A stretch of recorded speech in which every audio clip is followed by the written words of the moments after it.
Hello दोस्तों, आप सभी का फिर से एक नए वीडियो में स्वागत है। आज हम देखेंगे 41 क्वेश्चन से।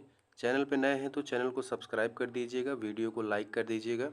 चलिए देखते हैं आज का पहला क्वेश्चन क्या है कि निम्नलिखित कथनों में से कौन सा ये से ब्रटलैंड रिपोर्ट के संबंध में असत्य है। हमसे गलत कथन पूछ रहा है, कौन कौन सा इसमें गलत है। ठीक है, चलिए देखते हैं। सबसे पहले इस रिपोर्ट को आवर कॉमन फ्यूचर, क्या आवर OUR, ठीक, आवर कॉमन फ्यूचर के नाम से भी जाना जाता है। बिल्कुल सही। ब्रटलैंड रिपोर्ट को जिस आवर कॉमन फ्यूचर के नाम से जाना जाता है।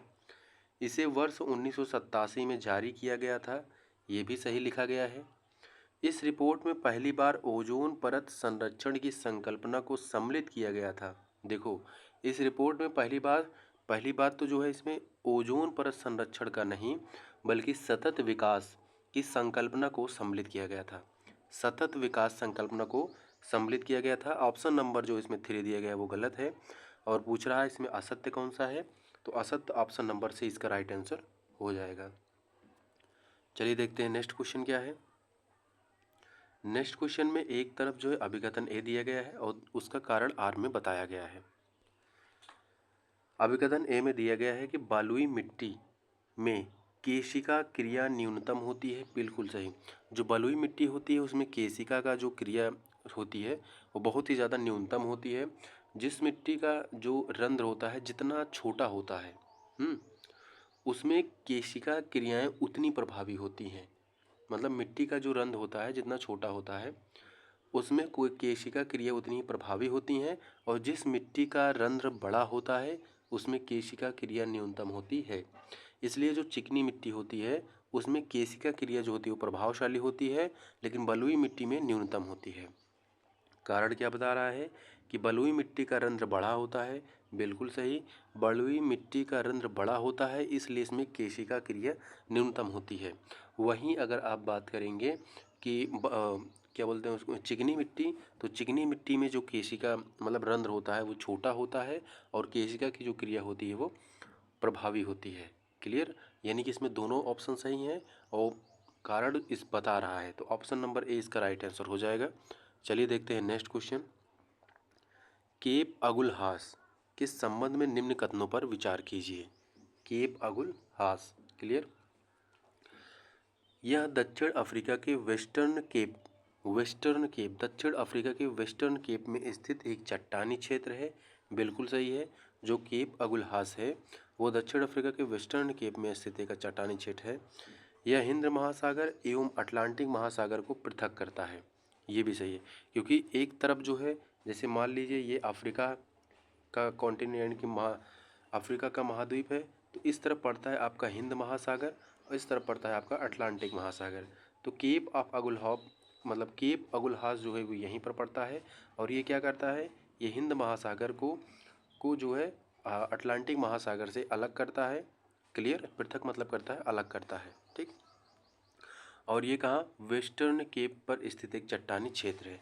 यानी कि दोनों ऑप्शन सही है। इसमें क्या पूछ रहा है, सत्य कौन सा है, ऑप्शन नंबर सी इसका राइट आंसर हो जाएगा। चलिए देखते हैं नेक्स्ट क्वेश्चन क्या है। नेक्स्ट क्वेश्चन है कि निम्न में से कौन सा ये से पोलिनेशियाई द्वीप समूह है।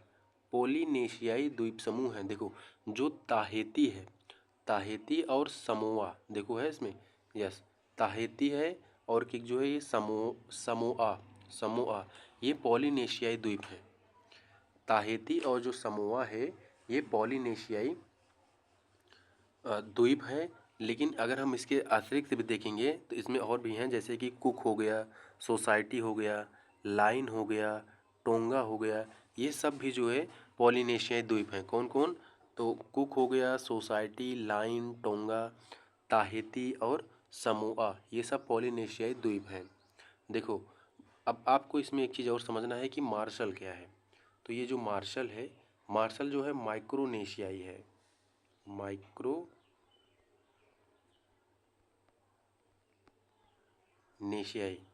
तो जो ये मार्शल है, म से मार्शल, म से माइक्रोनेशियाई, और ये जो सोलोमन है ये मेलानेशियाई है। सोलोमन, मेलानेशियाई, मार्शल माइक्रोनेशियाई, और ताहिती और समोआ ये पॉलिनेशियाई है। हमसे पूछ क्या रहा है कि इसमें से कौन सा द्वीप समूह है, तो पहला और चौथा, ऑप्शन नंबर बी इसका राइट आंसर हो जाएगा। चलिए देखते हैं नेक्स्ट क्वेश्चन क्या है। नेक्स्ट क्वेश्चन है कि उष्ण कटिबंधीय चक्रवातों के संबंध में विचार करें। इनका विकास केवल गर्म सागरों के ऊपर होता है। देखो, जो उष्ण कटिबंधीय चक्रवात होते हैं, इनका जो विकास होता है केवल जो यहाँ गर्म महासागर होता है उन्हीं के ऊपर होता है। बिल्कुल सही लिखा गया है। भूमध्य रेखा पर ये नहीं पाए जाते हैं, ये भी सही है। भूमध्य रेखा पर ये नहीं पाए जाते हैं। ये महाद्वीपों के आंतरिक भाग की अपेक्षा तटीय भागों में अधिक प्रभावित हो करते हैं, ये भी सही है। इसमें अगर आपका राइट आंसर पूछ रहा है तो ऑप्शन नंबर सी हो जाएगा। एनसीईआरटी में बहुत अच्छे से ये लिखा गया है, आप लोग एनसीईआरटी देख लीजिएगा। देखो, जो उष्णकटिबंधीय चक्रवात होते हैं, सबसे पहला पॉइंट यही लिखा गया है कि गर्म सागरों के ऊपर बनते हैं, क्योंकि इनकी जो उत्पत्ति होती है ना, वो 27 डिग्री सेंटीग्रेड से जहाँ अधिक तापमान होता है वहीं पर होती है, क्योंकि उष्णकटिबंधीय चक्रवात बनने के लिए 27 डिग्री सेंटीग्रेड से अधिक तापमान जो है होना चाहिए। क्लियर। ये भूमध्य रेखा पर नहीं पाए जाते हैं, तो क्यों नहीं पाए जाते हैं? क्योंकि यहाँ पर जो कोरियालिस बल होता है वो उपस्थित ही नहीं है। कोरियालिस बल जो होता है वो भूमध्य रेखा पर उपस्थित नहीं है, मतलब जीरो होता है। ठीक है, इसलिए यहाँ पर जो है नहीं पाए जाते हैं। अब इन चक्रवातों को जो है, जैसे उष्णकटिबंधीय चक्रवात है, इनको ऊर्जा कहाँ से मिलती है? तो जो संघनन से जो गुप्त ऊष्मा निकलती है ना, संघनन से गुप्त ऊष्मा जो निकलती है उसी से प्राप्त होती है। क्लियर। तो ऑप्शन नंबर क्या हो जाएगा? ऑप्शन नंबर सी इसका क्या हो जाएगा? राइट आंसर हो जाएगा। क्लियर। चलिए देखते हैं नेक्स्ट क्वेश्चन क्या है। नेक्स्ट क्वेश्चन है आप सभी के समक्ष, आंसर बताइएगा। कह रहा है कि निम्नलिखित कथनों में से कौन सा एक संयुक्त राज्य अमेरिका के उत्तर पूर्वी क्षेत्र रस्ट बाउल के संबंध में सत्य है? रस्ट बाउल के संबंध में क्या है? सत्य है। क्लियर। देखो, रस्ट बाउल जो होता है ना, ये लौह उत्पादन क्षेत्र के लिए प्रसिद्ध है। किसके लिए? लौह उत्पादन क्षेत्र के लिए। जैसे देखते हैं कहाँ है, तो कह रहा है कि यह लौह उत्पादन हेतु प्रसिद्ध आर्थिक क्षेत्र है, यही इसका राइट आंसर हो जाएगा। इस क्षेत्र में बात करेंगे तो कौन कौन सा है? तो रस्ट बाउल वाला जो क्षेत्र है वो इलिनास है, इंडियाना है, मिशिगन है, ओहियो है और पेंसिल्वेनिया है, ग्रेट लेक्स प्रदेश है तथा पिट्सबर्ग। ये सभी जो प्रदेश हैं, ये सभी प्रदेश जो है उत्तर पूर्वी क्षेत्र, अमेरिका के जो है उत्तर पूर्वी क्षेत्र में ही स्थित है। क्लियर है। तो अभी तो पूछ रहा है रस्ट बाउल ये जो है ये लौह उत्पादन हेतु प्रसिद्ध आर्थिक क्षेत्र है। क्लियर। नेक्स्ट क्वेश्चन देखते हैं। नेक्स्ट क्वेश्चन है कि देशांतर रेखाओं के संदर्भ में से कौन सा एक असत्य यानी कि गलत है? ये रेखाएं उत्तर तथा दक्षिणी ध्रुव को मिलाते हुए कई काल्पनिक रेखा खींची जाती हैं। बिल्कुल सही। ये वृत्ताकार होती हैं। बिल्कुल सही। ये वृत्ताकार नहीं बल्कि अर्धवृत्ताकार, क्योंकि ये पूरी तरह से ये वृत्त नहीं बनता है, पूरी तरह से ये वृत्त नहीं बनता है, इसलिए ये जो है वृत्ताकार नहीं होती हैं। तो ऑप्शन नंबर बी जो है ये गलत हो जाएगा। ठीक है। इनकी लंबाई बराबर होती हैं। क्लियर, सही है। इनके बीच की दूरी ध्रुवों की ओर क्रमशः कम होती जाती है, क्योंकि ध्रुवों के पास, जैसे देखो ये ध्रुव है, अब ऐसे ऐसे खींची जाती है। ठीक, अर्धवृत्ताकार। देखो यहाँ पर ध्रुव है तो ध्रुव के बाद इनके बीच की जो दूरी होती है वो कम होती जाती है, जबकि विषुवत रेखा पर इनके बीच की दूरी क्या होती है? अधिक होती है। क्लियर। तो इसमें हमसे पूछ रहा है आसत, राइट आंसर हो जाएगा ऑप्शन नंबर बी। चलिए देखते हैं नेक्स्ट क्वेश्चन क्या है।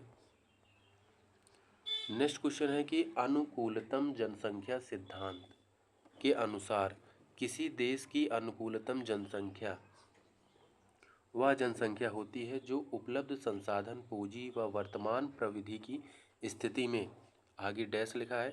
अब आप बताइए कि क्या होगा? अधिकतम आर्थिक सामाजिक कल्याण प्रदान करता है? बिल्कुल नहीं करता है। अधिकतम प्रति व्यक्ति आय PCI प्रदान करता है, प्रति व्यक्ति आय, per capita income. Option number B ही इसका राइट आंसर हो जाएगा, क्योंकि अधिकतम प्रति व्यक्ति आय जो है प्रदान करती है अनुकूलतम जनसंख्या सिद्धांत। क्लियर। और ये इसके जनक कौन माने जाते हैं अनुकूलतम जनसंख्या सिद्धांत के? तो एडविन केनन। कौन है? एडविन केनन है। ठीक है। चलिए देखते हैं नेक्स्ट क्वेश्चन क्या है। विश्व का सबसे ऊंचा फ्री स्टैंडिंग माउंटेन कौन सा है? विश्व की बात कर रहा है। विश्व का सबसे ऊंचा फ्री स्टैंडिंग माउंटेन क्या है? तो किलिमंजारो ही है, ऑप्शन नंबर सी। किलिमंजारो कहाँ पर स्थित है? किलिमंजारो जो है तंजानिया में स्थित है। कहाँ? तंजानिया। तंजानिया कहाँ पर है? ये अफ्रीका महादेश में पड़ता है। कहाँ पड़ता है? अफ्रीका महादेश में पड़ता है। और ये जो किलिमंजारो है ना, ये अफ्रीका महादेश का सबसे ऊंचा पर्वत भी है। ठीक है। और ये जो है विश्व का सबसे ऊंचा फ्री स्टैंडिंग माउंटेन भी है, माउंट किलिमंजारो। क्लियर। चलिए देखते हैं नेक्स्ट क्वेश्चन। देखो, पृथ्वी के आयतन के प्रतिशत के रूप में, पृथ्वी के आयतन के प्रतिशत के रूप में निम्नलिखित को उनके आरोही क्रम में व्यवस्थित कीजिए। आरोही क्रम में क्या करना है हमको? व्यवस्थित करना है। ठीक। देखो, सबसे कम किस्में, फिर उससे ज़्यादा, फिर उससे ज़्यादा। क्लियर। सॉरी, ये जो आरोही क्रम का बात कर रहा है ना, आरोही क्रम, सबसे पहले ये समझिए कि मेंटल जो है पृथ्वी के आंतरिक पूरा जो है 83% जो है आयतन घेरता है, क्रस्ट जो है 1% घेरता है, और क्रोड जो होता है ये 15% जो है हिस्सा जो है क्रोड जो है ये घेरता है। क्लियर। तो हमसे कह रहा है ये आरोही क्रम की बात कर रहा है। आरोही क्रम की बात कर रहा है तो सबसे पहले आएगा कौन सा? क्रस्ट आएगा, क्रस्ट के बाद आएगा कोर आएगा, कोर के बाद आएगा मेंटल। यानी कि सबसे पहले कम, फिर उससे बड़ा, फिर उसके बाद उससे बड़ा हो जाएगा। क्लियर। यानी इसका राइट आंसर क्या हो जाएगा? Option number D. क्लियर। चलिए देखते हैं नेक्स्ट क्वेश्चन।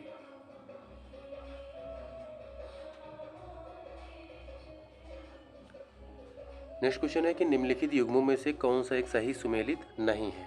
एक तरफ भौगोलिक खोजें हैं, दूसरी तरफ जो है खोज करता है। जैसे एक तरफ मतलब कि सुमेलित नहीं, मतलब 3 सुमेलित हैं और एक जो है वो सुमेलित नहीं है। क्लियर।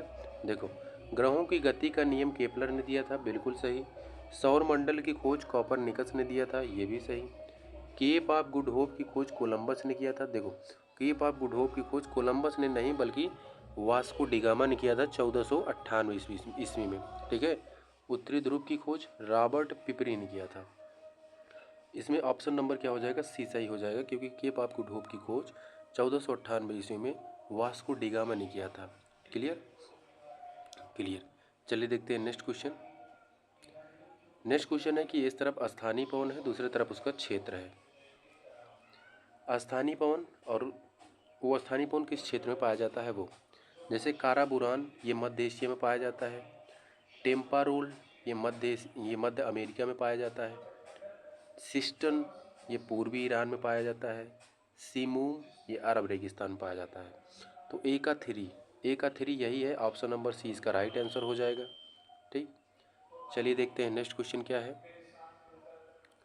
नेक्स्ट क्वेश्चन है आप सभी के समक्ष, पृथ्वी के महासागरीय तल पर 2 प्रत्यक्ष ज्वारों के मध्य 52 मिनट के विलंब का कारण क्या है? पृथ्वी के महासागरीय तल पर 2 प्रत्यक्ष ज्वारों के मध्य 52 मिनट के विलंब का कारण क्या है? देखो, जो पृथ्वी है ना, वो पश्चिम से पूर्व दिशा में, कहाँ से? पश्चिम से पूर्व दिशा में अपनी धुरी पर जो है 24 घंटे में एक चक्कर लगा लेती है। ठीक। और जो चंद्रमा है, और चंद्र अपनी धुरी पर चक्कर लगाते हुए पृथ्वी की परिक्रमा करते हैं। ये अपनी धुरी पर ही परिक्रमा लगाते हुए क्या करते हैं? पृथ्वी की परिक्रमा करते हैं, जिसके परिणाम स्वरूप ज्वार जो होता है वो केंद्र से चंद्रमा जो है वो आगे निकल जाता है। ठीक है।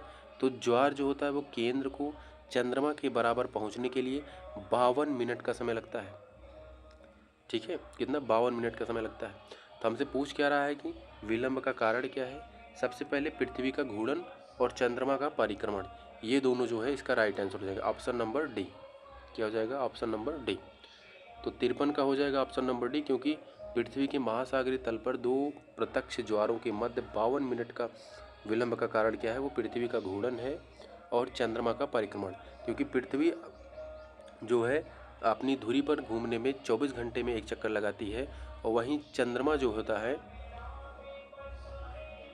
अभी जो है गाइस, सॉरी दोस्तों, जो है अभी एक बगल में प्रोग्राम चल रहा है, तो इस वजह से आवाज़ नहीं आ रहा है। चलिए ठीक है, आज के लिए इतना ही। देखते हैं, मिलते हैं नेक्स्ट वीडियो में। जय हिंद, जय भारत।